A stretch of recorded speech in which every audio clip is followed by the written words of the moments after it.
चलिए, इस क्लास में हम लोग अब बात करेंगे शिक्षा पर गांधी जी के क्या विचार थे। ठीक है, सत्याग्रह पर बात हो गई, अहिंसा पर बात हो गई, और किन किन मुद्दों पर बात हुई? स्वदेशी पर बात हो गई, ट्रस्टीशिप पर बात हो गई। ठीक है, और आज शुरुआत करते हैं शिक्षा, उसके बाद और भी गांधी जी के विचारों के जो पहलू है उन पर बात करेंगे। ठीक है, शुरुआत करते हैं शिक्षा से। शिक्षा पर गांधी जी के क्या विचार थे? ठीक है, शिक्षा पर गांधी जी के विचार। शिक्षा पर गांधी जी के विचार। ठीक है, इसको कैसे लिखिएगा? देखिए, शिक्षा किसी भी समाज की बुनियाद होता है। बुनियाद होता है ना। कोई भी बच्चा जन्म लेता है किसी भी समाज में तो वो कोरा कागज होता है। वो ना तो माँ शब्द जानता है, ना पिता शब्द जानता है, ना कोई भाषा जानता है, न कोई जाति समझता है, न कोई धर्म समझता है, वो कुछ भी नहीं जानता है। क्या होता है वह? कोरा कागज। ठीक है, माँ बोलती है बोलो माँ, वो बोलता है माँ। पापा पापा। धीरे धीरे बच्चा बड़ा होता है तो वो उसका नामकरण होता है। नामकरण में किस जाति का है, किस धर्म का है, किस देश का है, वो सब उसमें टाइटल वगैरह लग जाता है। धीरे धीरे उसको ये समझ में आता है। तो शिक्षा की शुरुआत वहीं से हो जाती है, माँ के गोद से। माँ बताना शुरू कर देती है। माँ बताना शुरू कर देती है, फैमिली में लोग बताना शुरू कर देते हैं कि तुम हो क्या। शिक्षा मतलब सिंपल सीखना। सीखना तो सीखने की प्रक्रिया की शुरुआत कहाँ से होती है? माता से ही शुरू हो जाती है सबसे पहला। ठीक है, और देखिएगा ये हमारे यहाँ ही नहीं है, मतलब भारत में ही नहीं, पूरे वर्ल्ड में है। ठीक है, और ऐसा लगता है कि जितने वर्ल्ड के जितने भी समुदाय हैं, मानव समुदाय, वो ये प्राचीन काल में या किसी समय सब एक साथ रहते होंगे। इसलिए देखिएगा माँ और पिता का के लिए जो वर्ड आया है लगभग उसका उच्चारण सेम। जैसे हिंदुस्तान में बोला था माँ, माँ, पिताजी, और ये अंग्रेजों में के यहाँ क्या बोला था? मॉम, पापा, सब प वर्ड से है। अब्बा, अम्मी है। ठीक है, और शुरुआत अब्बा अम्मी से ही, पापा मॉम जैसे होता है। ठीक है, बाबूजी, बस वही प वर्ग का है ना। तो शुरुआत, सीखने की शुरुआत कहाँ से हो जाती है?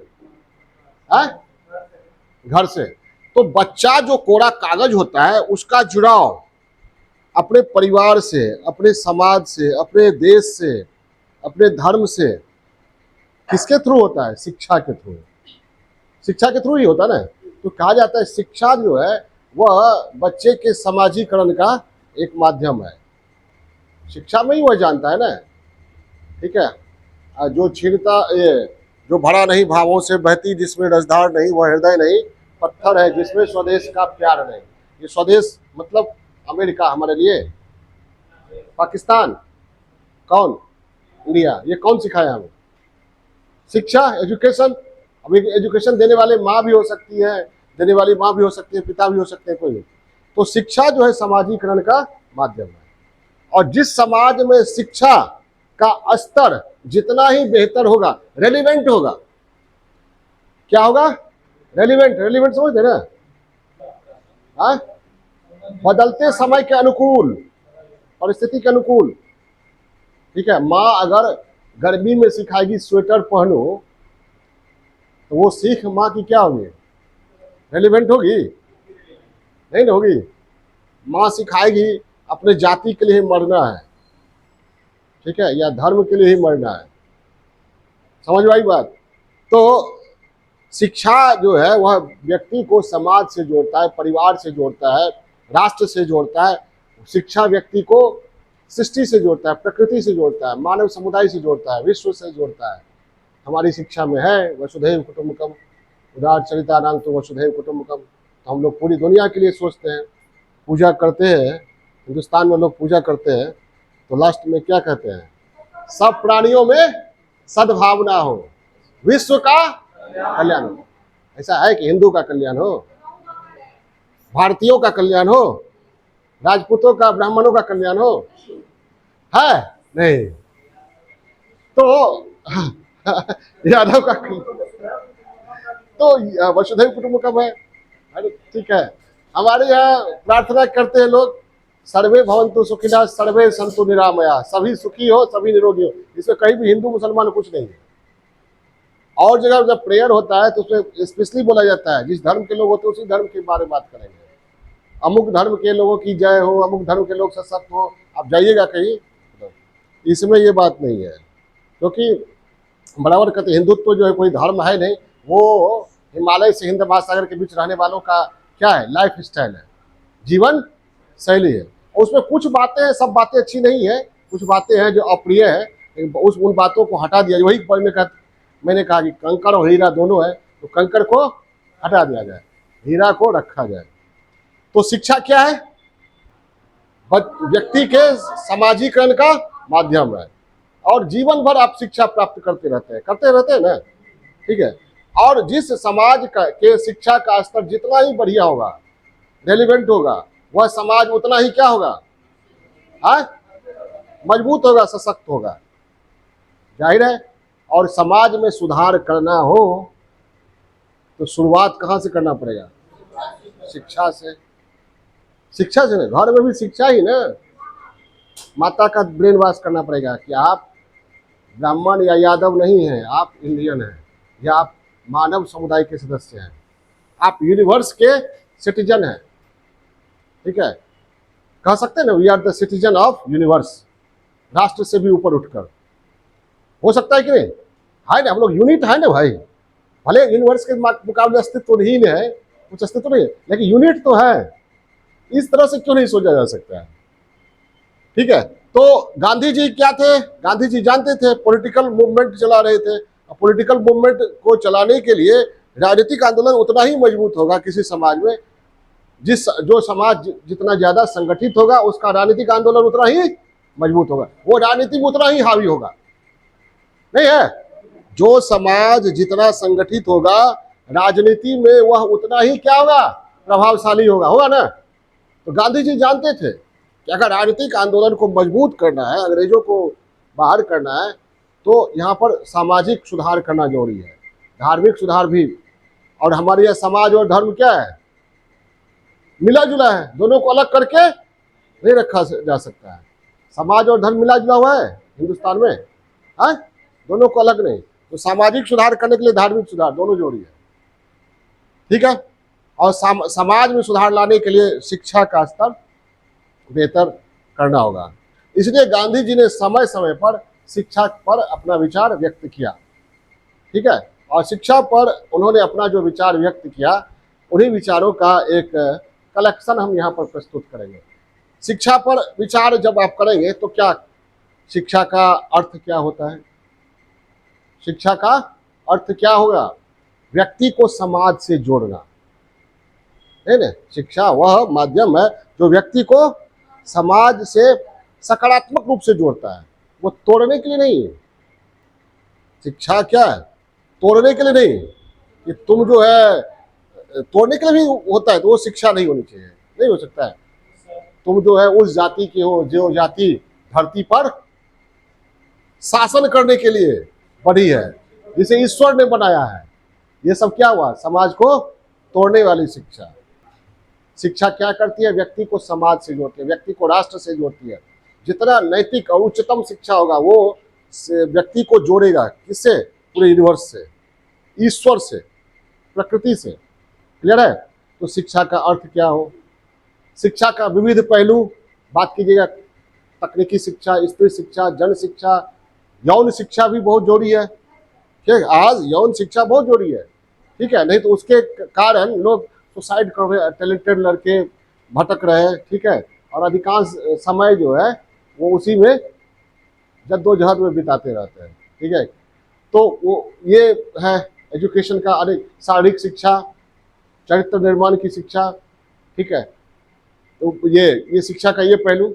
उसके बाद शिक्षा का उद्देश्य क्या होना चाहिए, ठीक है। शिक्षा का उद्देश्य क्या होना चाहिए?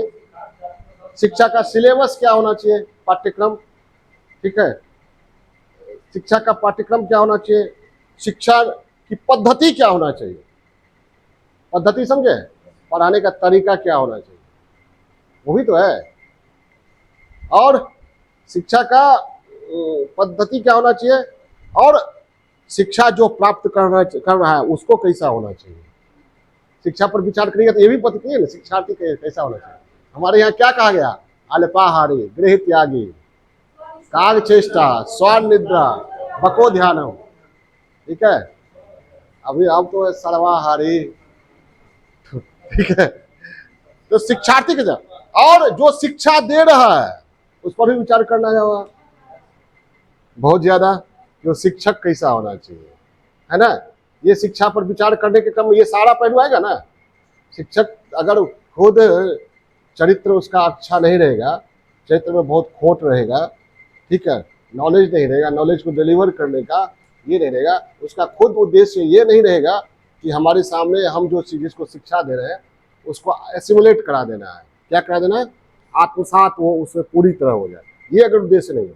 और केवल अगर उद्देश्य है कि लिखा देना है, मतलब उसको बोल देना है, लेक्चर दे देना, सामने वाला समझे या ना समझे, मटेरियल दे देना, ये दे देना, तो वो क्या होगा, शिक्षा की पूरी प्रक्रिया पूरी नहीं होगी।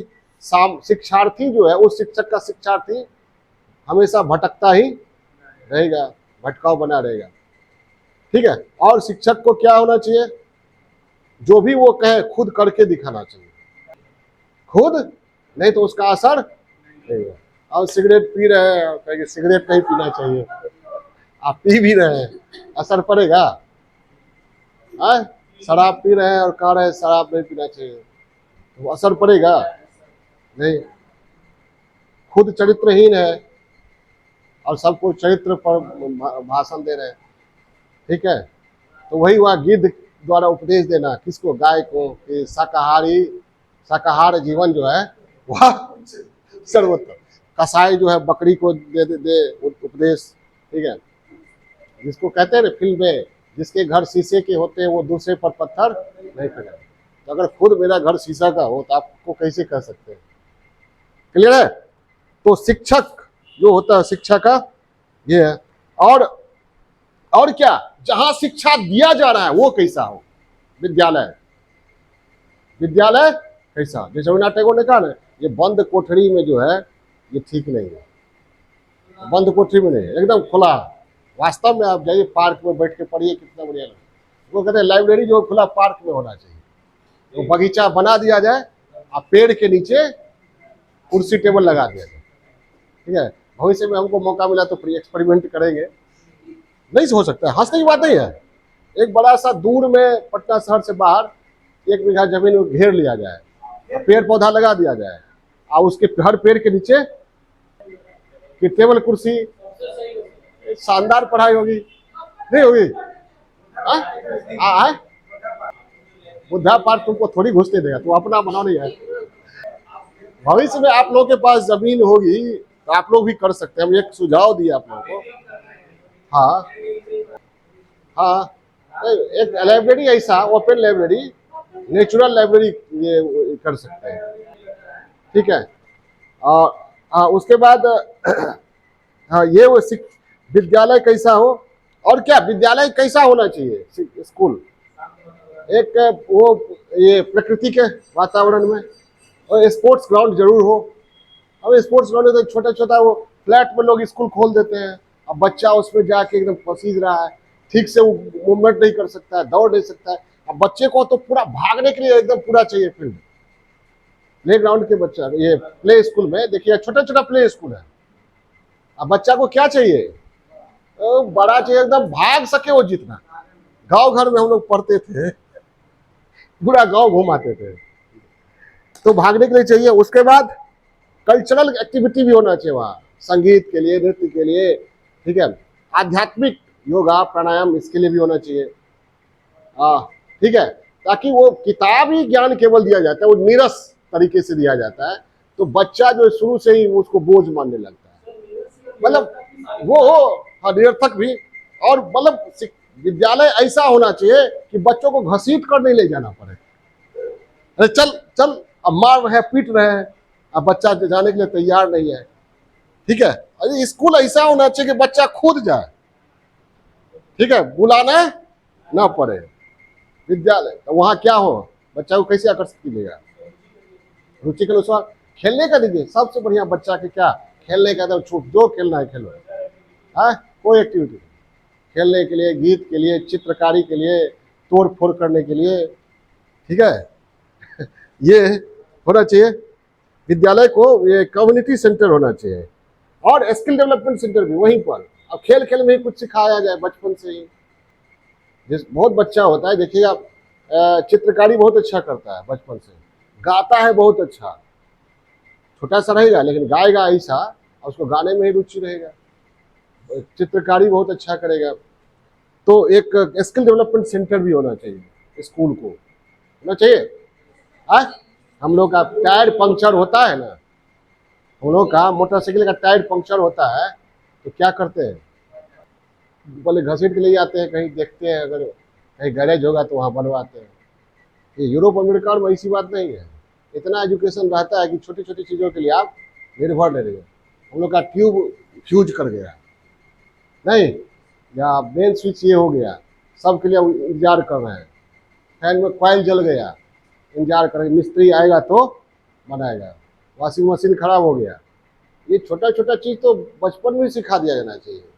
जितना नेसेसरी गुड्स है घरेलू, नहीं सिखाया जा सकता है, प्रैक्टिकल आसानी से, कोई बहुत बड़ी बात नहीं है। ये हमारे एजुकेशन सिस्टम का डिमेरिट है कि एक विद्यार्थी LKG UKG 1 और 1 से 10th 10 3 13 साल देता है। किसको? इस सिस्टम को देते हैं ना। 13 साल के बाद आपको क्या मिलता है? एक degree, name, father's name, has passed matric, certificate लेकर घूमिए। अब हर साल एक तो स्किल तो सिखाया जा सकता है, और पंक्चरे बनाना सिखा दे तो स्किल नहीं हुआ। ठीक है, और क्या बहुत सारा स्किल है, ये फैन बनाना, ये फैन का जो है वो सिखाना, ट्यूब का, ठीक है, मोबाइल का, बहुत चीज है। और उस समय बच्चा आसानी से सीख जाता है। देखते हैं हम लोग बड़ा ये कभी कभी कहते कि आजकल का बच्चा, अरे मोबाइल हम लाते हैं सब कुछ सीख जाता है वो। हम लोग क्या करते हैं, देखते रहते हैं। और घर का बच्चा जो वो सब कुछ सारा फंक्शन समझ गया है, अब बना उसको अवसर मिले तो वो भी करेगा। तो वो प्रयास करते, बहुत बच्चा होता है मोबाइल को खोल खाल करके, ठीक है, और तब माँ बाप मारेगा 2 चाट, कुछ भी लाओ घर में, ठीक से रहने नहीं देता है। नहीं कहते हैं, बच्चा को समझने का प्रयास कीजिए। तो स्कूल ऐसा होना चाहिए। ठीक है, हम लोगों के तरफ इंडिया में ये कहावत तो चल पड़ा, नेगेटिव, पढ़ोगे लिखोगे बनोगे नवाब, खेलोगे धूपोगे होगे खराब। लेकिन नेगेटिव हो गया ना, खेलने धूपने से भी तो ये हो सकता है। स्वस्थ शरीर में ही स्वस्थ मस्तिष्क का विकास होता है। अगर शरीर स्वस्थ नहीं हो तो मस्तिष्क भी स्वस्थ नहीं होगा। जब आप बीमार होते हो उस समय देखिए आपका विचार कैसा हो जाता है, चिड़चिड़ा हो जाता है। थोड़ा देर हुआ नहीं, माँ थोड़ा देर ला के नहीं दी पानी या भोजन, ठीक है, अब लगे कोसने मन ही मन कि हमारा तो कोई घर में है ही नहीं है। ये भैया बीमार पड़ता है तो माँ पिताजी दोनों साइड में बैठे रहते हैं। पाठ्य पुस्तक कैसा होना चाहिए, क्लियर हुआ? शिक्षा का समझ गए ना। तो शिक्षा पर जब विचार होगा तो ये सारे पहलू पर विचार होगा, क्लियर है। और जो भी समाज सुधारक होंगे शिक्षा के संदर्भ में उनके विचार जरूर होंगे। जो भी सामाजिक धार्मिक सुधारक होंगे या अच्छे राजनेता होंगे शिक्षा पर अपना विचार जरूर व्यक्त करेंगे। तो देखिए, तो समाज में एक क्रांति लाना हो तो शुरुआत कहाँ से करना पड़ेगा? शिक्षा। और समाज को ये करना हो, डिग्रेडेड करना हो, समाज को पतन की ओर ले जाना हो तो उसकी शिक्षा व्यवस्था पर चोट कीजिए। इस पर कीजिए, शिक्षा व्यवस्था पर चोट कीजिए। ऐसे नहीं मंदिरों को तोड़ा जाता था, मंदिर शिक्षा का भी केंद्र होता था। खाली धन के लिए नहीं तोड़ा जाता था मंदिर, मंदिर क्या था, पूरे इलाके के तमाम एक्टिविटी का सेंटर हुआ करता था, और वही जाके ध्वस्त, सारा स्ट्रक्चर खत्म। ठीक है, तो गांधी जी भी मानते थे कि समाज में क्रांति लाना हो तो शिक्षा के क्षेत्र में बदलाव जरूरी है।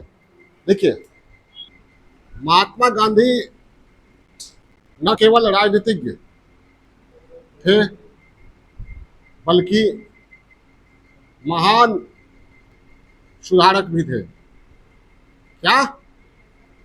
सुधारक भी थे। उनका मानना था कि समाज में क्रांति लाने के लिए शिक्षा में बदलाव, शिक्षा में परिवर्तन जरूरी है। इसीलिए उन्होंने समय समय पर शिक्षा पर अपने विचारों को प्रस्तुत किया। उनके इन विचारों को निम्न बिंदुओं पर प्रस्तुत किया जा सकता है। अब शिक्षा पर आज जो पढ़ाएंगे वो बहुत रिलेवेंट होगा। पहले ही मैंने बता दिया है कि ये जो विचारधारा हम पढ़ा रहे हैं वो यहाँ भी काम आएगा और निबंध में भी काम आएगा, और यूपीएससी अगर दे रहे हैं तो एथिक्स पेपर में भी काम आएगा। ठीक है, तो निम्नलिखित बिंदुओं पर सबसे पहले शिक्षा का सिद्धांत,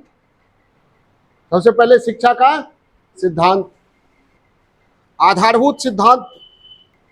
अपने सिद्धांत में या शिक्षा के दर्शन में उन्होंने सिद्ध किया, मतलब ये बताने का प्रयास किया कि शिक्षा कम से कम 7 से 14 वर्ष तक के बच्चों के लिए समावेशी शिक्षा होनी चाहिए और निःशुल्क एवं अनिवार्य शिक्षा होनी चाहिए। क्या? निःशुल्क एवं अनिवार्य शिक्षा होनी चाहिए। मातृभाषा में होनी चाहिए। शिक्षा का उद्देश्य चरित्र निर्माण, मानवीय गुणों से युक्त चरित्र का निर्माण होना चाहिए, और आजीविका सुरक्षा भी होनी चाहिए। क्या? आजीविका सुरक्षा भी होनी चाहिए। तो शिक्षा का सिद्धांत में क्या का मानना था कि 7 से 14 वर्ष तक के बच्चों को क्या होना चाहिए? निःशुल्क एवं अनिवार्य शिक्षा। अनिवार्य शिक्षा का माध्यम क्या होना चाहिए? मातृभाषा। शिक्षा में का उद्देश्य आजीविका सुरक्षा भी होनी चाहिए, चरित्र निर्माण, केवल नॉलेज नहीं, कैरेक्टर। ठीक है, केवल नॉलेज नहीं, कैरेक्टर भी। आजीविका सुरक्षा मतलब हस्तकर्म, हाथ से बनाना कोई चीज, शिल्प इत्यादि। उनकी इस शिक्षा दर्शन को कहा गया बेसिक एजुकेशन। क्या? बेसिक एजुकेशन, हिंदी में बुनियादी शिक्षा। क्या? और इसको प्रस्तुत किया था उन्होंने वर्धा में, जिसे वर्धा स्कीम ऑफ एजुकेशन कहा जाता है, वर्धा स्कीम ऑफ एजुकेशन। और जानते हैं 7 से 14 वर्ष तक के बच्चों को निःशुल्क एवं अनिवार्य शिक्षा ये भारतीय संविधान में लागू किया गया। किसमें? डीपीएसपी में, नीति निर्देशक तत्व में। वही डीपीएसपी अंग्रेजी में उसको कहा जाता है, नीति निर्देशक तत्व में। आर्टिकल, पहले डीपीएसपी में पहले था 45, आर्टिकल 45, और तब 21 ए ना। चलिए, ठीक है, शिक्षा का ये सिद्धांत हो गया।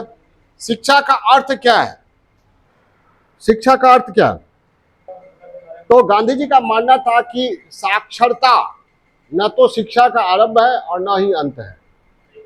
साक्षरता न तो शिक्षा का आरंभ है और न ही अंत है। ठीक है, साक्षरता पुरुष और स्त्री को शिक्षित करने का केवल साधन है कि आपको अक्षर ज्ञान हो गया। अब अक्षर ज्ञान हो गया तभी ना आप सीखिएगा फिजिक्स, केमिस्ट्री, हिस्ट्री, कुरान, पुराण, बाइबल, पंचतंत्र। ठीक है, वार एंड पीस, गोदान, दिनकर, रामधारी सिंह दिनकर, इस सबको पढ़िएगा कैसे? अक्षर ज्ञान। तो अक्षर ज्ञान क्या है? केवल माध्यम है। साक्षरता नहीं कहते बहुत लोग, साक्षर तो हो जाते हैं लेकिन शिक्षित होने में सदियों वर्षों लग जाता है और अंतिम तक भी शिक्षित नहीं होते। साक्षर होना और शिक्षित होना दोनों में अंतर है। साक्षर बहुत अच्छा भाषा पर अधिकार हो गया, ठीक है, लैंग्वेज पर, लेकिन शिक्षित होने के लिए क्या चाहिए? शिक्षित होने के लिए साक्षर होना जरूरी है, लेकिन वह क्या है? ना तो आरंभ है ना ही अंत है, ना वहीं पर। अब आप जो है वो साक्षर हो गए, अब ज्ञान प्राप्त कीजिए, ठीक है। और आपका डायमेंशन कितना दूर तक जाता है, फलक कितना दूर तक जाता है। और शिक्षा, गांधी जी कहते थे शिक्षा से मेरा तात्पर्य केवल साक्षर होना ही नहीं है, बल्कि शारीरिक, मानसिक और आत्मिक विकास सर्वोत्तम तरीके से होना चाहिए। क्या क्या?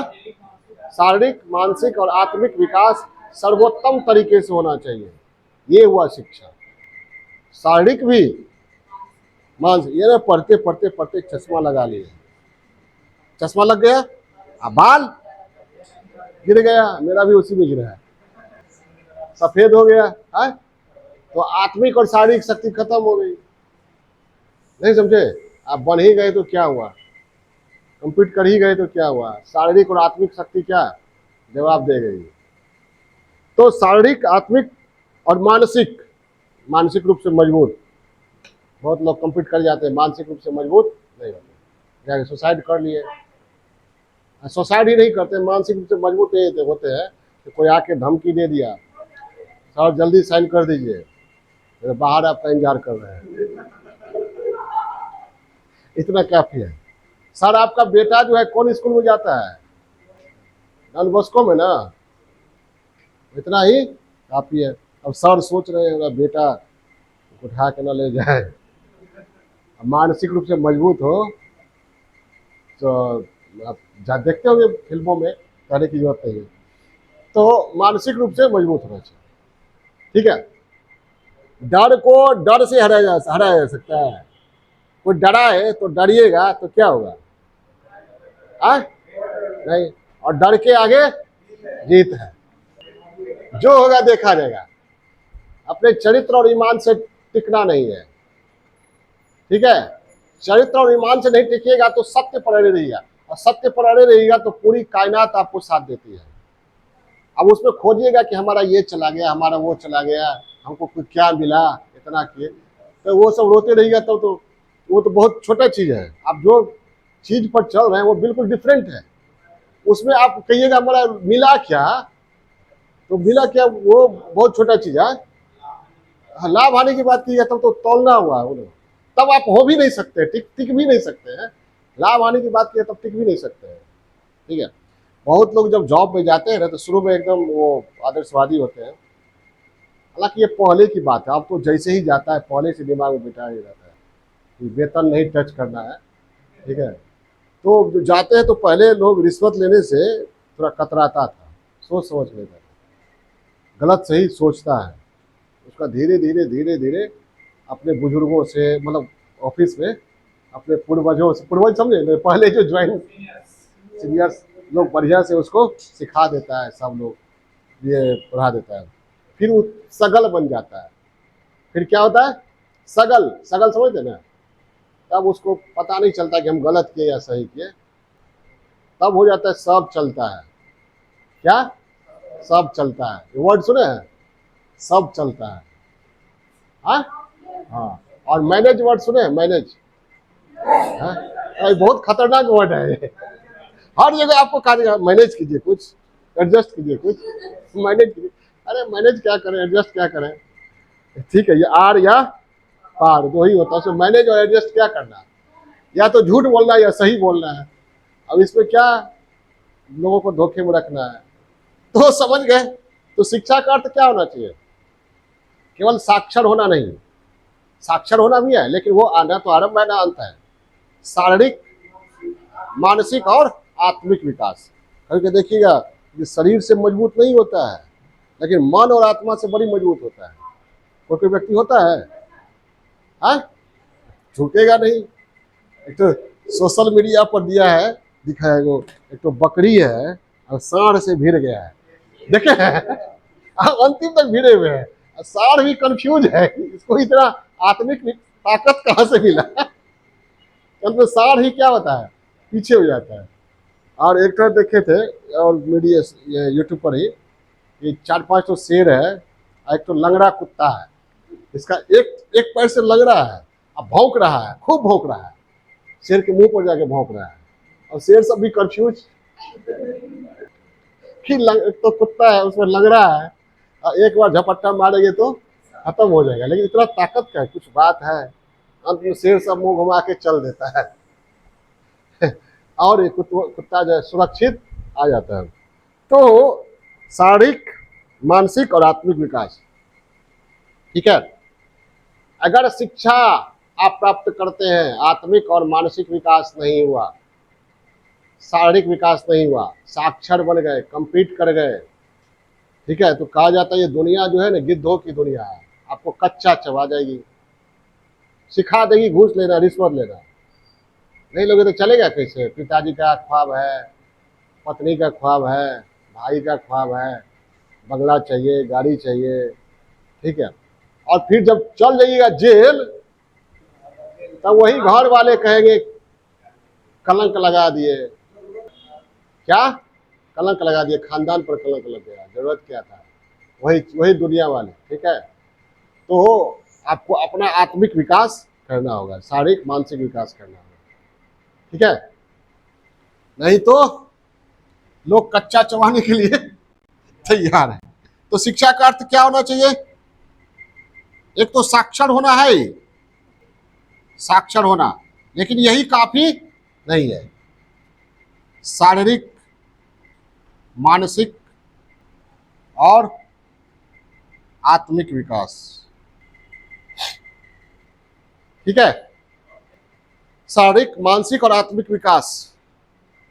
एक बालक राजा जनक के दरबार में घुसता है, 8 अंक से टेढ़ा, 8 अंग से वह टेढ़ा, नाम उसका है अष्टावक्र, और घुसता है ब्रह्म ज्ञान पर विवाद करने के लिए, शास्त्रार्थ करने के लिए।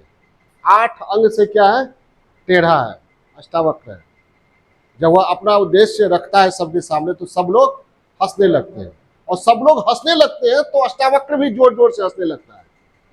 तो दरबार ठहर जाती है। राजा जनक पूछते हैं, सब लोग तो तुम्हारे अंग पर हंस रहे हैं, अंगों के टेढ़ापन, और तुम्हारे ये जो है इतने बड़े बड़े विद्वान से तुम आए हो, 8 अंग से टेढ़े हो, बच्चे हो, और शास्त्रार्थ करने आए हो, तुम्हारे इस एटीट्यूड पर लोग हंस रहे हैं, तुम क्यों हंस रहे हो?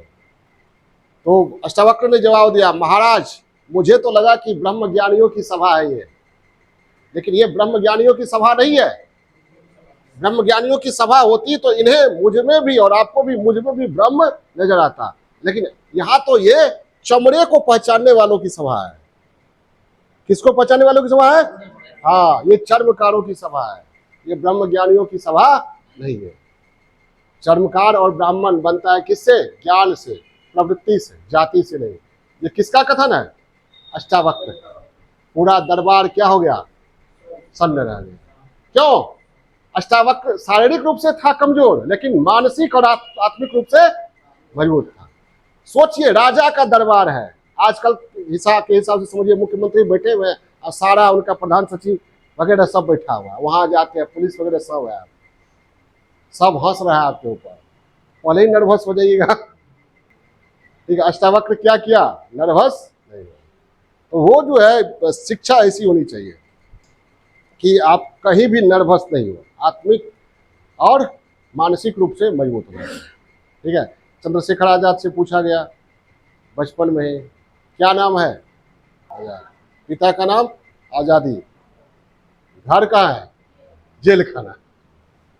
ठीक है, तो उनकी शिक्षा क्या थी उस समय वो तो पता नहीं, लेकिन ये आत्मिक और मानसिक रूप से क्या बहुत मजबूत थे, स्ट्रांग।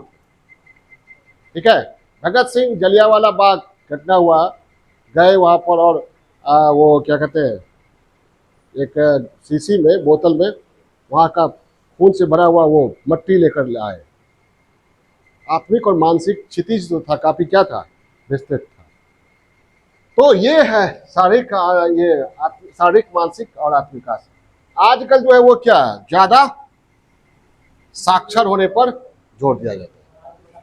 ठीक है, बाबर का बेटा हुमायूं था, हुमायूं ने कौन कौन सा युद्ध जीता। ठीक है, इंजीनियरिंग में जाइएगा तो मोबाइल बनाना, बिल्डिंग बनाना सीख लीजिएगा, लेकिन बिल्डिंग में रहा कैसे जाए मिलजुल कर, नहीं समझे।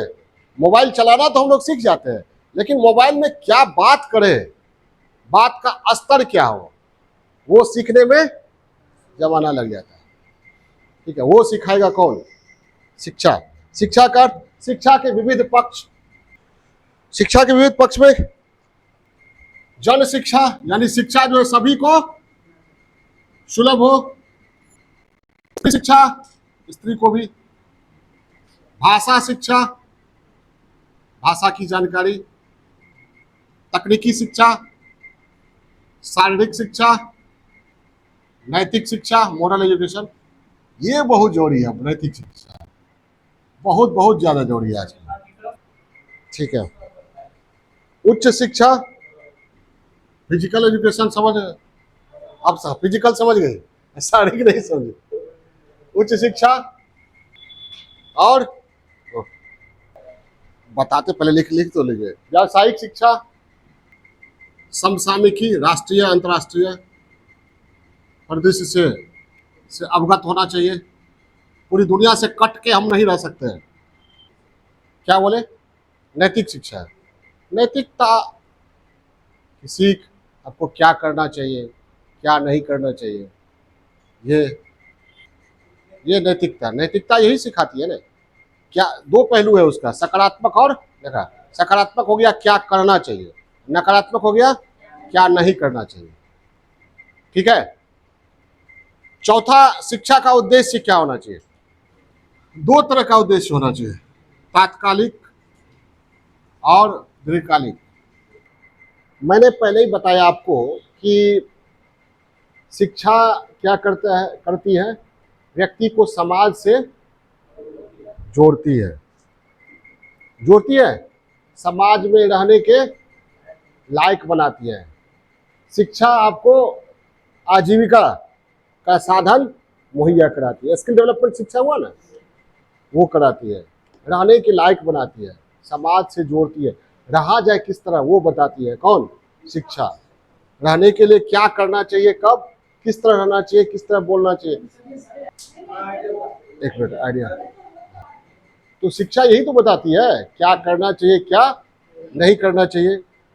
और ये नैसर्गिक प्रतिभा का आप में जो ये नेचुरल टैलेंट है, ठीक है, ये जनरली टैलेंट दो तरह का होता है व्यक्ति में। एक नेचुरल होता है जो आपको जेनेटिक मिल जाता है, एक एक्वायर्ड होता है जो आप अर्जित करते हैं पढ़ लिख के या ज्ञान अर्जित करते हैं। ठीक है, तो नेचुरल टैलेंट का विकास हो, जीविकोपार्जन हो, सांस्कृतिक विकास हो, ये तात्कालिक उद्देश्य हो गया।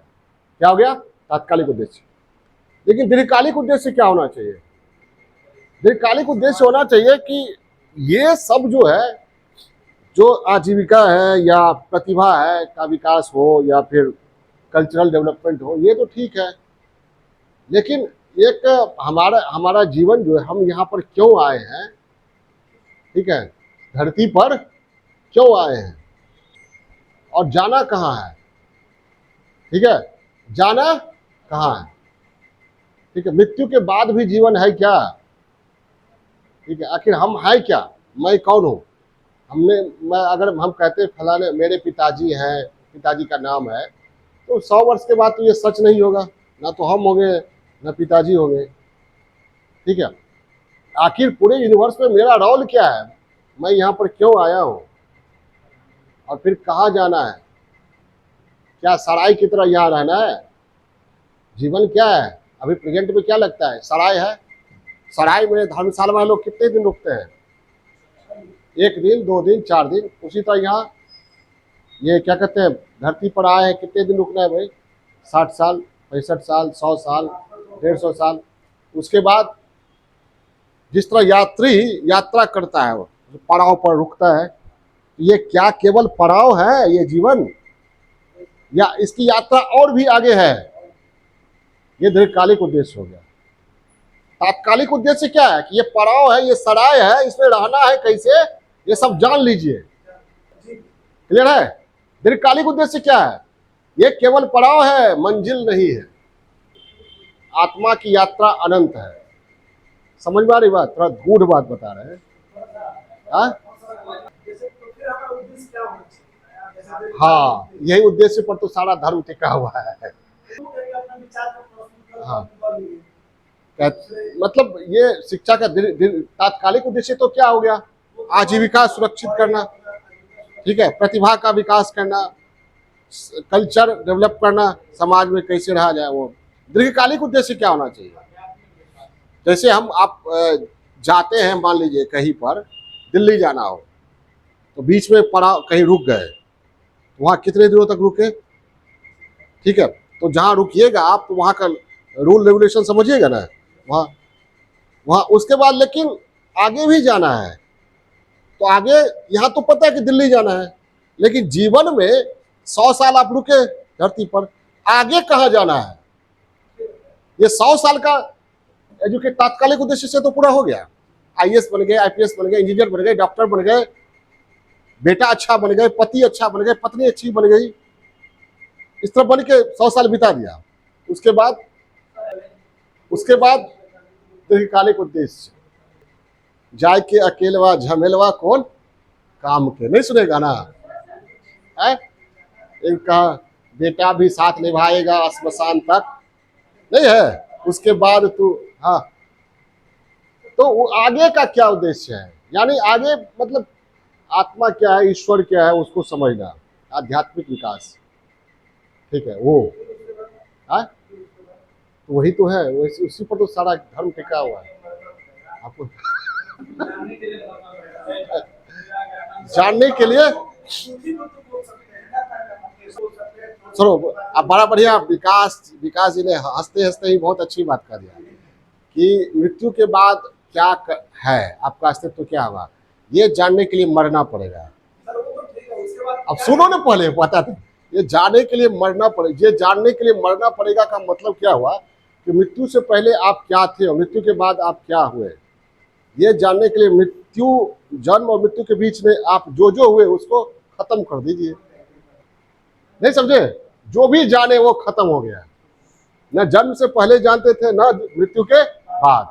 अब यही रहस्य है कि जन्म से पहले हम कहाँ थे, मृत्यु के बाद हम कहाँ जाएंगे। ठीक है, अब हम नहीं कह रहे कि हम जानते हैं, तुमको बता देंगे, लेकिन अगर मृत्यु के बाद यात्रा, लेकिन थोड़ा बहुत जो हम जानते हैं, मतलब थोड़ा बहुत नहीं कही, मतलब बहुत कम, तो कहते हैं कि बहुत गीता में श्री कृष्ण ने कहा है, नैनं छिदन्ति शस्त्राणि नैनं दहति पावका न चैनं क्लेचद यंतापो नैनं शोषयति मारुता। ठीक है, मतलब आत्मा को न तो शस्त्र मार सकता है, न वायु सुखा सकती है, न अग्नि जला सकती है, न नदी बहा सकती है। आत्मा अजर अमर है। मृत्यु होती है किसका? शरीर का। जिस तरह व्यक्ति एक वस्त्र को छोड़कर दूसरा वस्त्र धारण करता है, उसी तरह आत्मा एक शरीर को छोड़कर दूसरा शरीर धारण करती है। उसकी यह यात्रा अनंत है। क्लियर है? एक बार सुनो पहले, यह यात्रा अनंत है।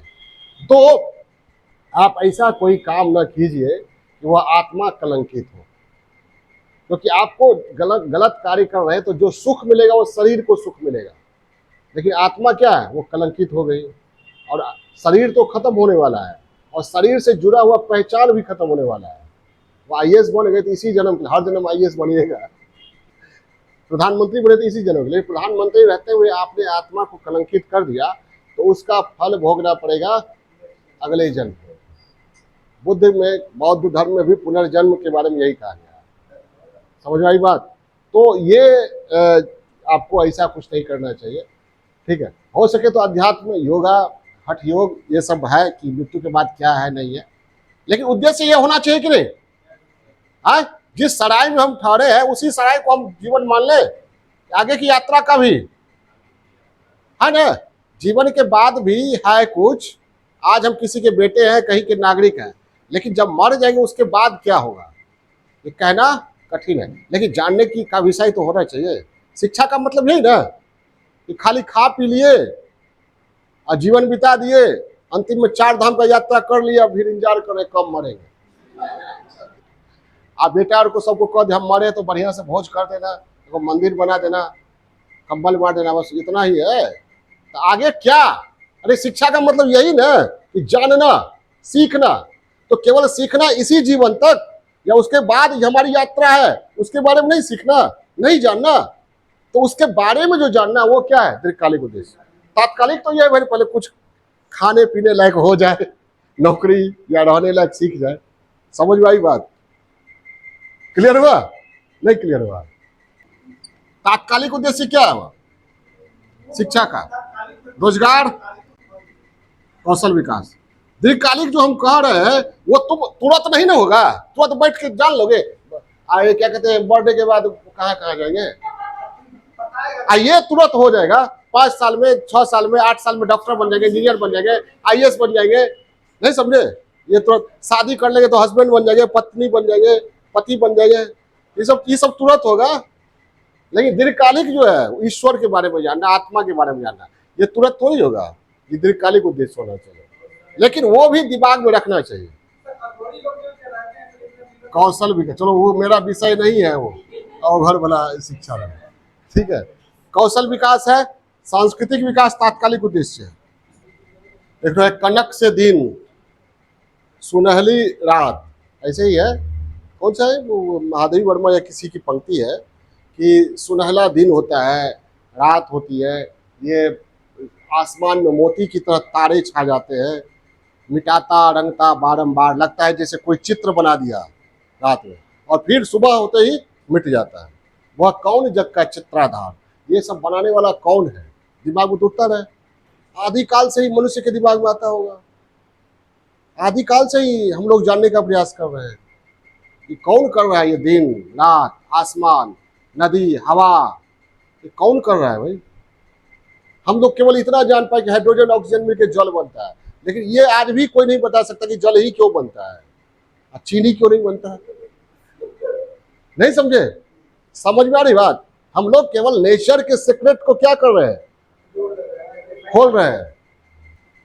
जो भी चीज वैज्ञानिक बता रहे हैं वो पहली बार थोड़ी है, वो तो प्रकृति में है, ठीक है। जब कोई वैज्ञानिक देखता है तब उसको समझ में आता है, उसको हम लोग कहते हैं खोज, वो खोज उसका थोड़ी है। इसलिए उसको उसके लिए वर्ड है रिसर्च। री मतलब क्या? अगेन। अब कहिएगा न्यूटन ने सेब को गिरते देखा तब गुरुत्वाकर्षण शक्ति आया पृथ्वी में? करोड़ों साल से था। आप जो कुछ सीखिएगा करोड़ों अरबों साल में, वो तो पहले से ही ब्रह्मांड में है, अब सीख ही नहीं पाइएगा। जितना आइंस्टीन ने कहा, आइंस्टीन न्यूटन वगैरह जो कुछ किसी ने भी कहा, सबसे पहले से ही ईश्वर, सबसे बड़ा मैथमेटिशियन ईश्वर है। ईश्वर से बड़ा मैथमेटिक्स, सबसे बड़ा चित्रकार, सबसे बड़ा पेंटर, उससे बड़ा कोई पेंटर है? उससे बड़ा मैथमेटिक्स, उससे सबसे बड़ा इंजीनियर, सबसे बड़ा डॉक्टर, सबसे बड़ा जीव वैज्ञानिक है कोई? सबसे बड़ा संगीतज्ञ, ठीक है। सृष्टि के कण कण में, हर एक हलचल में ये संगीत है। सुनने की क्षमता होनी चाहिए। जो संगीतकार है वो बताएंगे आपको, जो अच्छा मैथमेटिशियन वो बताएगा। सबसे बड़ा मैथमेटिशियन तो ईश्वर है, ठीक है। उसका जो कैलकुलेशन और ट्राइंगल, सर्किल, स्क्वायर शेप, ये सब पहले से जानता है। हमने मोर का के पंख पर जो बना हुआ है और जेब्रा के शरीर पर जो निशान है, देखते कितना रेशियो में खींचा हुआ, लगता है बड़ी करीने से कोई खींचा है, और एक बार खींच दिया है, वो जेनेटिकली उसके यहाँ जो पैदा लेता है उसके शरीर पर वैसा ही धारी बन जाता है। आश्चर्य की बात है। एक बार स्ट्रक्चर बना दिया शरीर का, 2 आंख, 2 नाक, कान, पैर, हाथ, और जेनेटिकली जो पैदा लिया सब वही 2 हाथ। आश्चर्य है, ठीक है। जब ज्यादा मनन कीजिएगा, चिंतन कीजिएगा ना, तो अपना अहंग जो है वो खत्म होने लगता है कि हम लोग तो कुछ है ही नहीं है। इसलिए जो ज्यादा जानता है ईश्वर के सामने झुकता है, वो ज्यादा झुक सकता है। कम जानने वाला तो वो करेगा, डिस्कस करेगा ईश्वर है क्या, ईश्वर है क्या, ठीक है। विवेकानंद जब गए रामकृष्ण परमहंस के पास, उन्होंने सीधे कहा, भगवान को आपने देखा है? क्या है? परमहंस ने कहा कि हाँ हाँ, जैसे तुमको देखा है मैंने। चलिए, दीर्घकालिक उद्देश्य क्या होना चाहिए? दीर्घकालिक उद्देश्य क्या होना चाहिए? आत्मानुभूति और ईश्वर का ज्ञान। आत्मानुभूति मतलब स्वयं को जानना, हम है क्या भाई। आप कहिएगा हम क्या कहते हैं, फलाना मेरे पिता है, हम फलानी जाति के हैं, फलाना देश के नागरिक हैं। बर्थडे से पहले, जीने से, जन्म लेने से पहले भी थे क्या? जब मर जाइएगा तब भी रहिएगा? ये आत्मानुभूति हुई नहीं ना। एक तो महाभारत में कहानी है कि जब अभिमन्यु का डेथ हो गया तो अर्जुन बड़ी रोना पिटना शुरू कर दिया, अपना काम काम छोड़ के। तो भगवान कृष्ण समझे अब ये कुछ करेगा नहीं, इसको समझाना पड़ेगा। भगवान कृष्ण ले गए अर्जुन को स्वर्ग। अभिमन्यु खेल रहा था बच्चों के साथ, ठीक है। तो अर्जुन दौड़ के पकड़ के अभिमन्यु को उठा लिया, हाँ मेरा बेटा। अर्जुन अभिमन्यु जो है वो छिड़क दिया हाथ, झिड़क दिया हाथ, बोला 6 जन्म में तुम्हारा बाप बने तो हम तो इतना मोह हुआ ही नहीं, 1 जन्म में तुम्हारा बेटा बन गए तो तुमको इतना मोह हुआ हो गया। और कृष्ण मुस्कुराने लगे। तब अर्जुन को बात समझ में आ गई। कृष्ण ने कहा मैंने तुम्हें यही समझाने के लिए यहाँ पर लाया। कहने का मतलब क्या? कहने का मतलब क्या कि मोह में पड़कर, माया में पड़कर आप मूल स्वभाव जो है आत्मा का, या वो उसको कलंकित मत कीजिए। जो कर्तव्य है उस पथ पर आगे बढ़ते रहिए। क्लियर है? लेकिन ये याद रखते हुए कि जो भी चीज हमें मिलेगा, जो करने जा रहे हैं, वो केवल इसी जन्म के नहीं है, आगे भी है। ठीक है? एक कहानी है, उंगली माल लूटता था, नहीं वाल्मीकि पहले डकैती था, डकैत था, रत्नाकर नाम था वो, डाकू रत्नाकर, बड़ी भयंकर डाकू था वो। तो एक बार नारद मुनि को घेर लिया कि आप तुमको मारेंगे, कुछ न कुछ होगा तुम्हारे पास। तो नारद मुनि ने कहा कि मैं ऋषि हूँ, सत्य बोलता हूँ, मैं भागूंगा नहीं, केवल मेरा एक उत्तर दे दो, तब भागूंगा नहीं। तुमको लूटना होगा लूट लेना। तो क्या? तो तुम जो लूट पाट कर रहे हो वर्षों से, इसका जो पाप है, इसका फल किसको भोगना पड़ेगा? तुम भोगोगे या इस लूटपाट से जिन सभी तुम्हारे परिवार के लोगों को सुख मिल रहा है वो भोगेंगे? और वो रत्नाकर रुक गया, बोला कि अच्छा ये बताओ कि लूटपाट जो करते हो इसमें जो मिलता है उसका फल कौन? तो बोला हम भोगते हैं, हमारा परिवार। तो उससे पाप जो होगा उसका भागी कौन होगा? तो रत्नाकर बोला हम पूछ के आते हैं। अपने पिताजी से पूछा, माताजी से पूछा, पत्नी से पूछा, बच्चों से, सब ने कहा लूटपाट तो आप करते हैं, भागी तो आप ही होइएगा। हो जाएगी बात। तब रत्नाकर उस दिन आया, नारद के पैर पर गिर पर, आगे क्या होना चाहिए। अब रत्नाकर अभी तक जो कर रहा था तात्कालिक उद्देश्य जीवन का, अब वो चला क्या सीखने के लिए? दीर्घकालिक। ठीक है? ये ठीक है? समझ में आ गई बात कि आप गलत करते हैं तो जो आप गलत करने से आपको पैसा मिल गया, पैसा से आप अपने परिवार को, आपको सुख भोग दिए, लेकिन आपने जो गलत किया उसका परिणाम कौन भोगेगा? गलत तो आपने किया है। आपको आपके पुत्र ने, पिता ने तो नहीं कहा कि जाओ रिश्वत खोरी करके या गलत करके कमाओ। अगर कहा तो वो भी दोषी होंगे। ठीक है? तो ये तात्कालिक उद्देश्य क्या हुआ? आत्मानुभूति। आत्मानुभूति समझ गए ना? स्वयं को जानना, हम है क्या। हम नहीं कहते हैं खाली हम फलाना ब्राह्मण है, बनिया है, कि भारतीय है, कि हिंदू है, या हमारी यात्रा अनंत है, और खाली इसी दुनिया में जितना दिन रहने के लिए आए उतना ही है, कि आगे भी है। ये अंतिम दीर्घकालिक उद्देश्य होना चाहिए। ठीक है? हाँ, वो बुद्ध तो वही जानने के लिए गए। वो बुद्ध ने देखा, पहले देखा क्या? वृद्ध को, रोगी को, मृतक को, और चांद ने कहा कि आप भी इसी तरह हो जाइएगा, वृद्ध होइएगा, रोगी। तो फिर जीवन में है क्या? रोगी होना, वृद्ध होना, मर जाना। तो चौथा उन्होंने देखा क्या? सन्यासी। सन्यास क्यों? क्योंकि सन्यासी जानने का प्रयास करता है और ये सुखी है, इसको किसी प्रकार का कष्ट नहीं है, तो बुद्ध सन्यास धारण कर लेते। स्वयं को जानना, ईश्वर, ईश्वर अनुभूति दीर्घकालिक उद्देश्य होना चाहिए। शिक्षा का पाठ्यक्रम क्या होना चाहिए? पाठ्यक्रम में सब हस्त कौशल, भाषा, ज्ञान, सामाजिक विज्ञान, सब कुछ विविधता होनी चाहिए। भाषा, ये सामाजिक विज्ञान, प्राकृतिक विज्ञान। प्राकृतिक विज्ञान में क्या हुआ? Physics, chemistry, math, physics, chemistry, bio, हस्त कौशल, यौन शिक्षा। यौन शिक्षा बहुत जरूरी है हमारे देश में, है। हाँ, वो भी अलग से इसका एजुकेशन ही होना चाहिए। अधिकांश युवा इसी में बर्बाद हो जाता है। लड़की लो दोष देगा लड़का को, लड़का दोष देगा लड़की को। शिक्षण पद्धति कैसी होनी चाहिए? शिक्षण पद्धति समझे? सिखाने का तरीका है।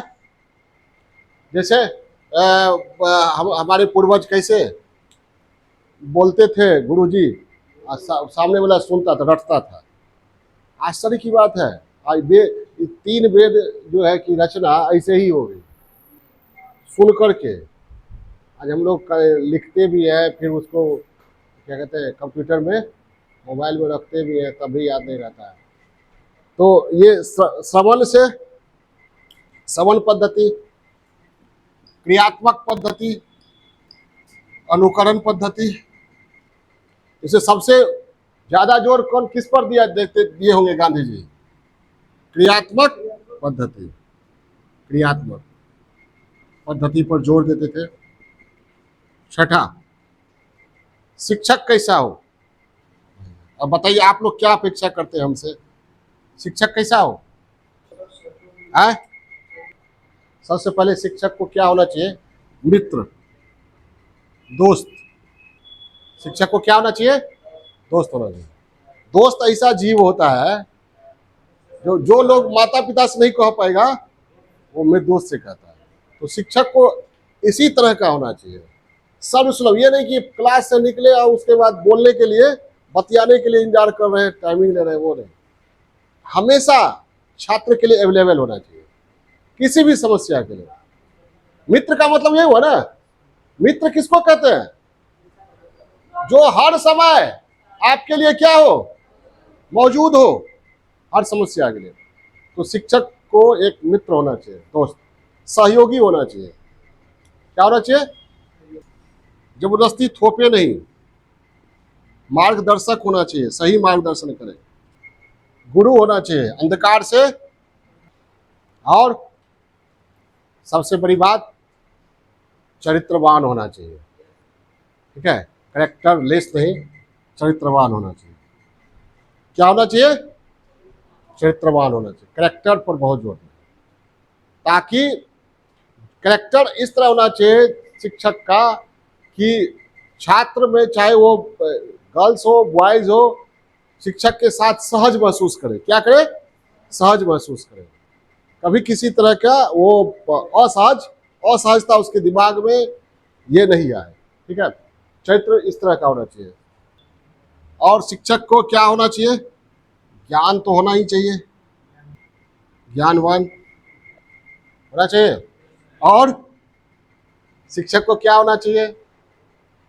शिक्षण पद्धति उनकी क्या होनी चाहिए? सरल, व्यवहारिक होना चाहिए, सरलता होनी चाहिए। बहुत सारे शिक्षक होते हैं जो अपनी महत्ता बताने के लिए वो विषय को इस तरह जटिल बना देंगे, वो सिद्ध करने का प्रयास करेंगे कि ये हम ही तो सिखा सकते हैं। ठीक है, और इसमें क्या क्या है वो तो किताब में भी नहीं लिखा है, बहुत लोग नहीं जानते हैं। लेकिन मेरे यहाँ रहोगे तो हम सिखा देंगे। नहीं, वैसा नहीं, सरलता होनी चाहिए, बिल्कुल सरल। आज ये एक बात ध्यान रखिए, जो जितना ही ज्ञानी होता है, जितना जानकार होता है, जिसमें जितनी गहराई होती है, वो उतना ही सरल होता है, उतना ही विनम्र होता है, उतना ही सहज होता है। ठीक है, उतना ही सहज। आज जो जितना कम जानने वाला होगा, जिसका व्यक्तित्व तो बहुत ओछा या छिछलापन होगा, उसमें अहंकार उतना ही ऊंचा रहेगा, वो उतना ही दूरी, वो उतना ही, ये क्या कहते हैं उसको, ग्रेविटी मेंटेन करना, नहीं ग्रेविटी मेंटेन करना, ग्रेविटी मेंटेन करना, समझे ना, मतलब एक आभा बना के रखना, बड़े सरलता से अवेलेबल नहीं होना। हाँ, आपको कुछ पूछना है तो इंतजार कीजिए, ठीक है, अपॉइंटमेंट लीजिए, उसके बाद आइए, क्लियर। हाँ, प्रोटोकॉल के तहत आइए। टीचर ऐसा नहीं होना चाहिए, टीचर को अपना दायरा इतना विस्तृत नहीं करना चाहिए कभी भी कि उसका छात्र उससे मिलने के लिए सोचे। अगर ऐसा कोई भी शिक्षक करता है तो अनैतिक है, वो कहीं से भी सही नहीं है, चाहे हम ही क्यों नहीं या कोई भी क्यों नहीं है। समझ आई बात। शिक्षक का ओहदा बहुत बड़ा है, तभी ना कहा गुरु ब्रह्मा गुरु विष्णु गुरु देवो महेश्वर क्यों कहा गया है। शिक्षक साधारण नहीं होता है। क्या कहते हैं चाणक्य नंद के दरबार में, शिक्षक साधारण नहीं होते, शिक्षक के गोद में प्रलय और निर्माण दोनों खेलते हैं, नहीं है, दोनों शिक्षक के हाथों का खेल है, प्रलय भी और निर्माण भी, ठीक है। सारा पॉलिटिकल जितने लोग, उसका ब्रेन वही है। आरएसएस है, आरएसएस में कौन है, गुरु लोग बैठे हुए हैं, कैसे चलना है वो सिखाते हैं। जेएनयू में बैठे हुए सभी लोग, कैसे डायरेक्शन देना है वामपंथी राजनीति को वहां से, ठीक है। तो चाणक्य ने दिखाया कि गुरु क्या कर सकते हैं। उस समय जब इंफॉर्मेशन टेक्नोलॉजी नहीं था, चाणक्य कोई राजा रजवाड़ा नहीं थे, लेकिन उन्होंने दिखाया कि एक व्यक्ति में वो क्षमता होती है कि इतना बड़ा भारत को एकजुट कर सकता है, ठीक है। तो ये शिक्षक को ये समझना चाहिए कि अगर शिक्षक बने हैं तो मतलब उसका उद्देश्य क्या होता है। केवल अर्थ उपार्जन करना वो उद्देश्य कभी नहीं होना चाहिए। वो क्या, वो सेकेंडरी होना चाहिए, क्या वो भी जरूरी है लेकिन वो सेकेंडरी, ठीक है। प्राचीन काल में गुरुकुल पद्धति में क्या था, कृष्ण भी पढ़ते थे, राजा का बेटा भी पढ़ रहा है, सुदामा भी पढ़ रहा है, और सबको क्या कर, गुरुकुल कैसे चल रहा है, गुरुकुल कैसे चल रहा है, भिक्षा, छात्र लोग सभी भिक्षा लाए, भिक्षाटन करके लाते हैं, और वही गुरु माता जो खाना बना के खिलाती है, गुरु जी भी खाते वही रहते हैं, ठीक है। ये पद्धति थी। वो उसमें होता क्या था कि राजा का बेटा भी भिक्षांगदेही जाके मांगता था, और जैसे वो भिक्षांगदेही बोला उसका ईगो खत्म हो गया, शिक्षा का उद्देश्य वहीं से शुरू हो गया, ईगो खत्म, तुम कुछ नहीं हो। और जब माथा पर बोझ लेके आएगा कि हम राजा का बेटा है, हम फलाना जाति के फलाना, नहीं, कि कहीं भी जाके आपको भिक्षा करना है। और हर एक गृहस्थ को सिखाया जाए, मतलब ये था घर में कि कोई भी शिक्षार्थी आए तो उसको लौटने नहीं देना, क्योंकि उसका बेटा भी वहां पर पढ़ रहा है, कहाँ, जंगलों में। इतना इतना उन्नत तो ये था गुरुकुल पद्धति, कोई भी वहां जाकर पढ़ सकता था, ठीक है। तो शिक्षक को इस तरह होना चाहिए। हाँ, चलिए आगे, अनुक्रम, मतलब आप बोलिए, हम बोले आप भी बोलिए, नहीं समझे। हाँ, सत्याग्रह का मतलब क्या होता है, स्वयं को कष्ट सहकर शत्रु का हृदय परिवर्तन, बोलिए, है परिवर्तन, अनुकरण नहीं हुआ। ठीक है, शिक्षक हो गया। अब चलिए शिक्षार्थी कैसा होना चाहिए भाई, और शिक्षक और शिक्षार्थी में कैसा संबंध होना चाहिए, कैसा होना चाहिए, मित्र का, दोस्त का, हाँ मर्यादा, मर्यादा है, केवल मित्र ही नहीं ना, वो गुरु भी है ना, तो मर्यादा तो रखना होगा। पिता को भी मित्र बनना चाहिए, लेकिन वहां भी मर्यादा, लेकिन मर्यादा की बात जब ही कीजिएगा ना, तो वो फिर वो आप मर्यादा खींचिएगा तो फिर मित्रता नहीं हो पाए, खुल नहीं पाएगा। इसलिए हम ज्यादा मर्यादा में नहीं रहते। आप लोग देखे होंगे, जिसको जो बात करना है आप मेरे सामने गाली भी दे सकते हैं किसी को, बाद में हम सिखाएंगे आपको कि नहीं देना चाहिए। क्या, हाँ बोलिए। एक मतलब लक्ष्मण रेखा होनी चाहिए, लक्ष्मण रेखा होनी चाहिए। नहीं, कोई हम मेरे हिसाब से कोई लक्ष्मण रेखा नहीं होनी चाहिए। वो अपने ओरिजिनल फॉर्म में आए ना, उसको खुल के आने दीजिए। गाली देने की आदत है तो देने दीजिए, हंसिए नहीं, सही बात बोले।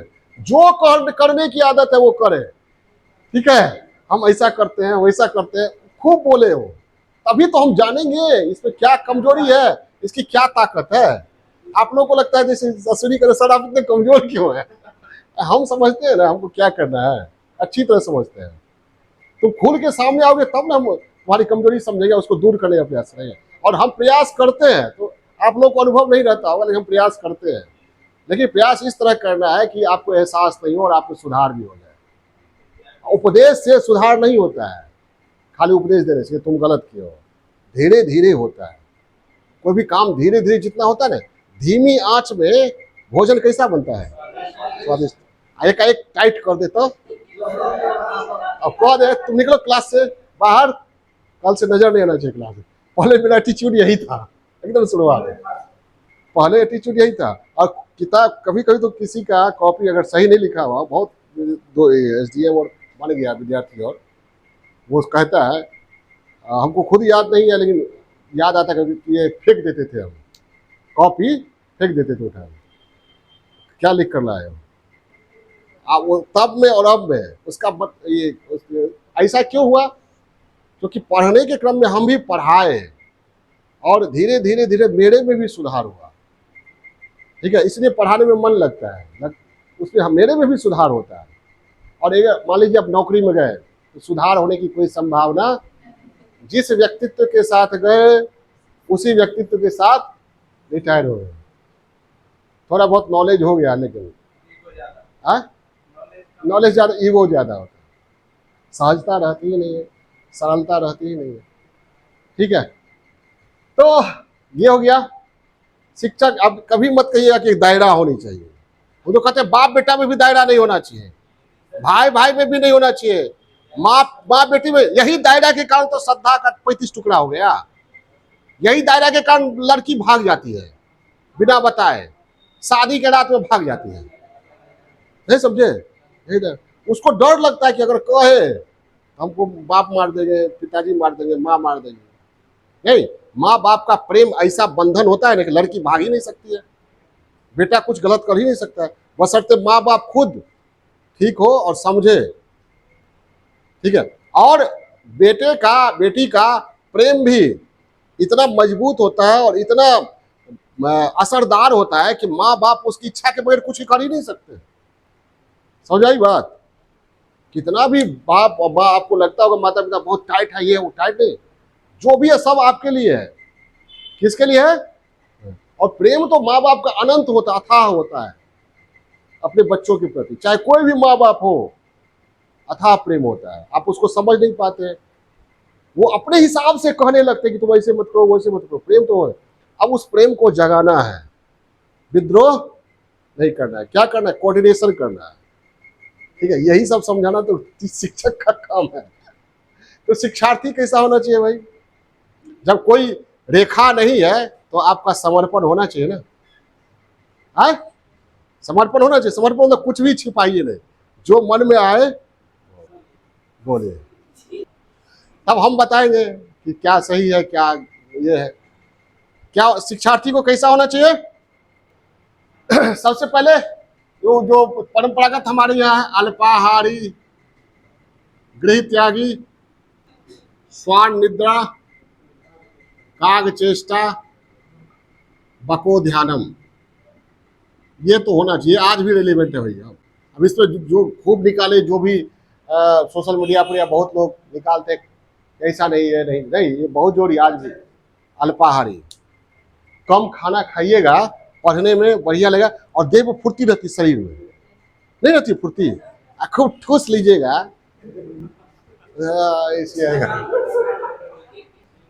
नहीं है अल्पाहारी।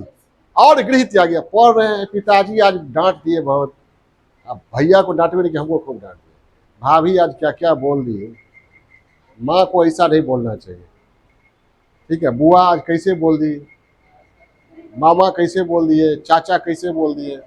अब घर की राजनीति आपके दिमाग में चल रही है। खाक समझिए गांधी जी का सत्याग्रह। नहीं समझ में आई बात। गृह त्यागी, गृह त्यागी क्यों कहा गया? आपको, आप शिक्षार्थी है, यहाँ शिक्षा प्राप्त करना है। घर जो है आप माँ बाप संभाल रहे हैं, उनके उन पर छोड़ दीजिए। माता पिता के कहा, उनके बेटी दामाद से, उनके पुत्र वधू या बड़ा भाई से कैसा संबंध है वो जाने। हमारा उद्देश्य क्या है? अभी पढ़ना है, कैसे क्या करना है, उनको किससे कैसा संबंध बनाना है, पड़ोसी से, वो समझे अभी। ठीक है, लेकिन आप क्या कीजिएगा, घर का सारा टेंशन लेके क्लास में आ जाइएगा, दिमाग में वही चलता रहेगा। इसलिए गेटे ने क्या कहा, जहां हो वहीं रहो, क्योंकि जहां नहीं हो वहां तो कुछ कर नहीं सकते हो। समझ में आई बात? तो जहां फिजिकली है वही मेंटली भी रहिए, और जहां नहीं है वहां कुछ नहीं कर सकते। तो होने दीजिए, जो होगा जो होगा अच्छा होगा, यही सोच के सोचिए। अब पगलाना नहीं है, हम रहते तो ये कर देते और ये हो रहा होगा वहां। ठीक है, समझ आ रही बात? ये पगलाना नहीं है, दिमाग को पागल नहीं बनाना है। आप जहां है वहीं रहिए एकदम एकाग्र। तो गृह त्यागी बहुत ये जरूरी है। काग चेष्टा मतलब कौवा की तरह। कौवा जो काग चेष्टा, ये कौवा को देखिएगा, वो एकदम सबसे चालाक पक्षी कौवा को माना गया है। सबसे चालाक पक्षी कौवा को माना गया है। वो अवसर देखेगा, एकाएक मारेगा, डोल लेके भाग जाएगा। आप लोग तो उतना उतना नहीं देखे, हम लोग देखे हैं, आंगन में खा रहे हैं, एकाएक कौवा आता था, झपट्टा मारा भागा। कभी हुआ है? रसखान कृष्ण के बचपन का जीव वर्णन करते हैं, उसे कहते हैं, काग के भाग बड़े सजनी, हरि हाथ सो ले गए माखन रोटी। मतलब भगवान कृष्ण माखन रोटी खा रहे हैं और कौआ आया, झपट्टा मार के भाग गए। तो रसखान ने कृष्ण भक्ति के जरिए ये बताया है कि हर आंगन में कौआ झपट्टा मारता है। अब मारता था, हम लोग देखे बचपन में, अब उतना कौआ दिखता नहीं है। आप लोग कभी कौआ झपट्टा मारा है? काग के भाग बड़े से, तो कौआ वो होता है, अवसर की ताक में रहता है। और कौआ को एक मिनट पहले सुनिए, कौआ को देखिएगा, वो स्थिर नहीं रहता है, ऐसे करता रहता है, चारों ओर उसका रहता है, और उस जल्दी उसका शिकार कोई नहीं कर सकता। आप देखे कभी किसी बाज को, कौआ को पकड़ते हुए? पकड़ा होगा, लेकिन इजीली पकड़ने नहीं देता है। अलर्ट है, तो चारों तरफ देखता है, तिरछा नहीं है, चारों तरफ देखता है। एक आंख ऐसे इधर रहता है। हाँ, हमारे हमारे पूर्व मुख्यमंत्री हैं, लालू यादव हैं, वो आधा नजर में पूरा देख लेते हैं कौन कौन आया है। गौर से अभी उनके मीटिंग में कभी जाइएगा तो आपको दिखाई देगा, ऐसे घुमाते हैं, ऐसे देख लेते, पूरा घूम रहे, कौन कौन आया पूरा देख लेते। हाँ, स्कैन हो जाता है दिमाग में कि कौन कौन आया है और कौन छूट गया है। तो काग चेष्टा, स्व निद्रा, कुत्ता का नींद बहुत पतला होता है, कभी भी वो सोया रहेगा, हल्की सी आहट पर भौंकना शुरू कर देगा। स्व निद्रा वैसा ही होना चाहिए। और ये नहीं कि पढ़ लिए 2-3 बजे रात तक सो गए और 9-10 बजे से एग्जाम है, 9:30 बजे उठे, तब तक अलार्म बज रहा है, हर भरे। स्व निद्रा। बको ध्यानम, बगुला को देखे हैं? ये सब पुराना अथी था, ये क्या कहते हैं, लोकोक्ति वगैरह, तो शहर में तो नजर नहीं आएगा। गांव में देखिएगा बगुला को तालाब पे पूरन के पत्ता पर बैठा रहता है, और एकदम आप क्या कहते, हिलेगा डुलेगा नहीं, लगेगा कि मर गया है, स्टेच्यू की तरह रहेगा, ताकि मछली को आभास नहीं हो। मछली भी उसके स्टेच्यू, मूर्ति जैसा व्यवहार को देखकर वो भी समझती कि गया, हलचल उसका शुरू हो जाता है, एक का एक मारता है। और ठीक है, तो वो बको ध्यान है, बगुला की तरह ध्यान लगाते हैं एकदम, कहीं मतलब एकदम मेन निकालना है, मेंस या पीटी निकालना है, तो एकदम उसी पर, इधर उधर, द्वारपाल से राज्यपाल तक नहीं। ठीक है, समझ में आई बात? शिक्षार्थी क्या होना चाहिए? शिक्षक और शिक्षार्थी के बीच संबंध क्या होना चाहिए वो तो बता ही दिए। समर्पण होना चाहिए किसके प्रति? शिक्षक के प्रति और अध्ययन के प्रति। चरित्रवान होना चाहिए, कैरेक्टर मजबूत होना चाहिए। ये बात हमेशा हम कहेंगे आप लोगों को, जीवन भर कैरेक्टर को बहुत मजबूत बना के रखिए। इस तरह मजबूत बना के रखिए कि कोई अनजान लड़की भी आपके सामने आधी रात को चले तो कोई उसको महसूस, असहज महसूस नहीं हो। इस तरह का कैरेक्टर हो, ठीक है। लड़कियों का भी कैरेक्टर इस तरह का हो कि आधी रात को भी आप कहीं से जा रहे हो तो लोग गलत विचार मन में ना लाए। चरित्रवान, ये सबसे बड़ी चीज है। जिस दिन चरित्र गिर जाएगा ना, अपनी नजर से गिर जाइएगा और फिर आपको कोई नहीं उठा पाएगा। अपनी नजर से जो गिरा उसको कोई उठा नहीं पाता है। उठा पाता है कोई? तो पूरी आपको लगेगा कि पूरी दुनिया कोई नहीं जानता है, तो हम ही जानते हैं कि हम क्या किए हैं। लेकिन आप जानते हैं ना, सबसे बड़ी अदालत तो यहाँ होती है। इसके सामने कोई सबूत वगैरह कुछ नहीं, आप खुद जानते हैं कि हमने गलत किया है। और स्वयं को जानना में यह भी आता है कि तुम हो क्या, ठीक है।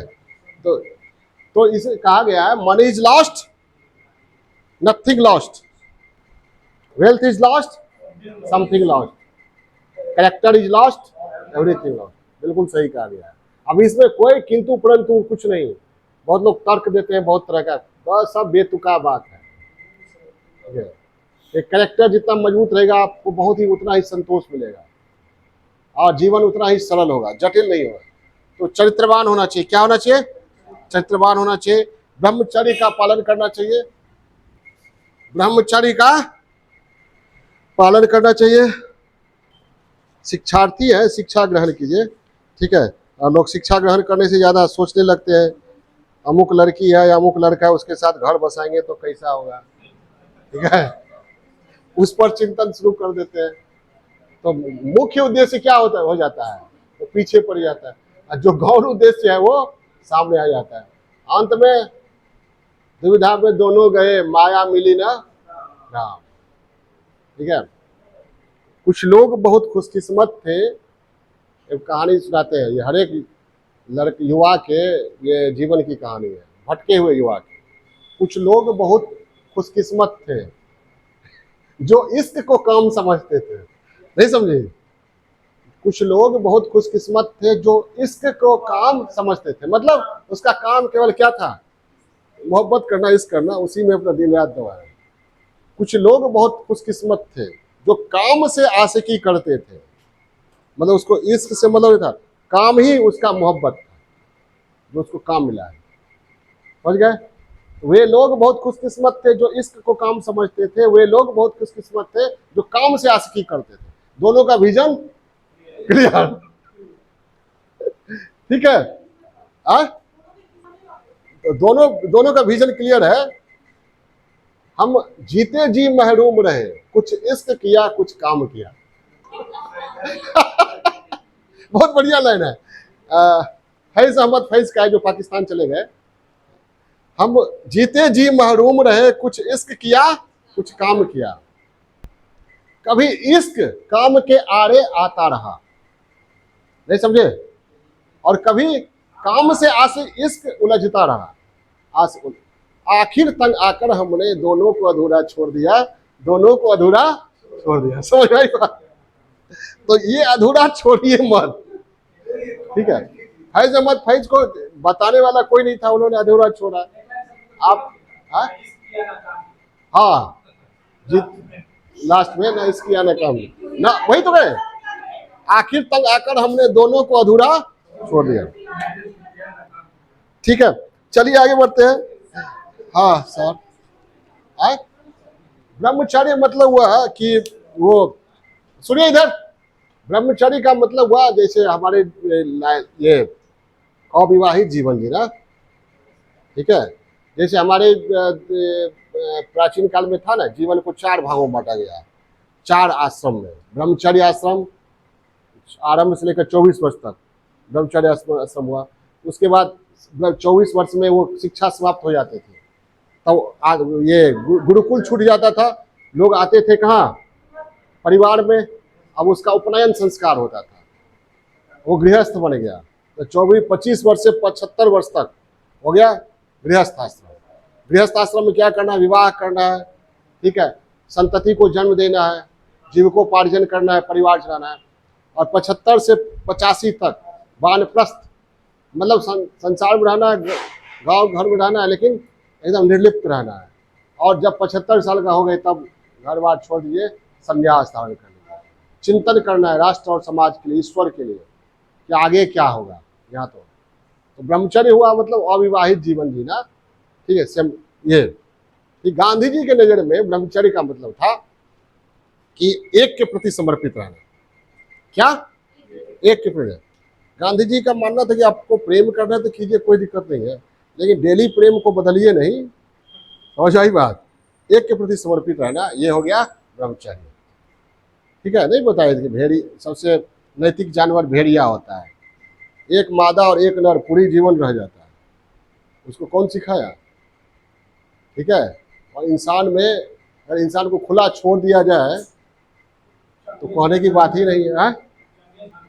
हाँ चलिए, तो ब्रह्मचर्य का पालन करना चाहिए शिक्षार्थी को, क्योंकि ब्रह्मचर्य का पालन नहीं करते तो भटकाव बहुत रहता है, ठीक है। तो आपका शिक्षा का उद्देश्य क्या होगा, पूरा नहीं होगा। उसके बाद अनुशासन बहुत जरूरी है। अनुशासन ही देश को महान बनाता है। गांधी जी की नजर में अनुशासन, हाँ, अनुशासन के समर्थक थे, लेकिन दमनात्मक अनुशासन नहीं। दमनात्मक अनुशासन मतलब एक हम कहे हम कि देखियो, जब भी शिक्षक मिले ना तो साष्टांग दंडवत हो जाए, चाहे चाहे चाहे नाला रहे या ट्रैफिक रहे। जैसे ही गुरुजी मिले क्या करना है, एकदम लेट जाना है, साष्टांग दंडवत समझते हैं, 8 अंग से झुक जाना है। तो वो नहीं होना चाहिए। दमनात्मक अनुशासन मतलब ये नहीं कि इतना 2 बजे तक पढ़ रहे हैं, 3 बजे रात तक पढ़ रहे हैं, नींद आ रहा है फिर भी लगे हुए हैं। दमनात्मक अनुशासन नहीं होना चाहिए। अनुशासन हो लेकिन दमनात्मक अनुशासन नहीं हो, मार पीट करके एकदम पढ़ो तो खेलोगे का है। दमनात्मक अनुशासन ये हुआ। पहले हम हमारे स्कूलों में बचपन में दमनात्मक अनुशासन बहुत था, बड़ी वो उस टीचर को सबसे बढ़िया टीचर बनाया था जो बड़ी मारता था, और उसका गांव में बड़ी इज्जत है। और बड़े बड़े क्या कहते हैं, लोग बड़े हो जाते थे, याद रखते थे, अरे बाप फलाना शिक्षक थे, बड़ी मारते थे, मार मार के देते थे। एक तो शिक्षक थे, उनके बारे में फेमस था क्या कि बड़ी मारते हैं, मार मार के रटा देते हैं। अंग्रेजी के शिक्षक थे। अब मारने के क्रम में अगर घड़ी खुल गया और मारते थे, ठीक है। तो पहली बार हम जब क्लास में गए, जो शिक्षक जिस क्लास से पढ़ाना शुरू कर देते देखे तो उनके घड़ी पर ध्यान रहता था कि घड़ी खुले, ठीक है। तो दमनात्मक अनुशासन जरूरी है, लेकिन दमनात्मक अनुशासन नहीं। क्या? दमनात्मक नहीं।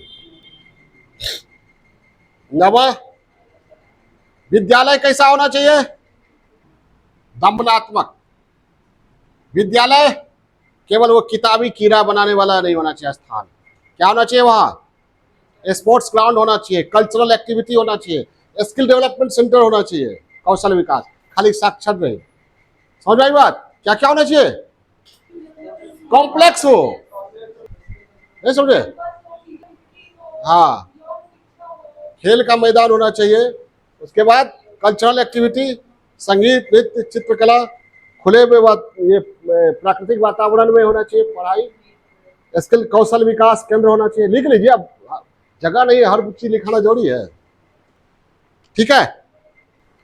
उसके बाद विद्यालय कैसा ये होना चाहिए, पाठ्य पुस्तक बोझिल नहीं होना चाहिए। आधा शरीर तो बच्चा का बस्ता से भरा हुआ बैग दे देता है, बच्चा जा रहा है और नींद में भूला हुआ। अब क्या एक स्टेटस सिंबल हो गया है, फलाना स्कूल में पढ़ाना है, सब लोग पढ़ाता है, शहर का बड़े बड़ा लोग पढ़ा रहे हैं वहाँ पर, हमारा बच्चा भी वहाँ पढ़ना चाहिए।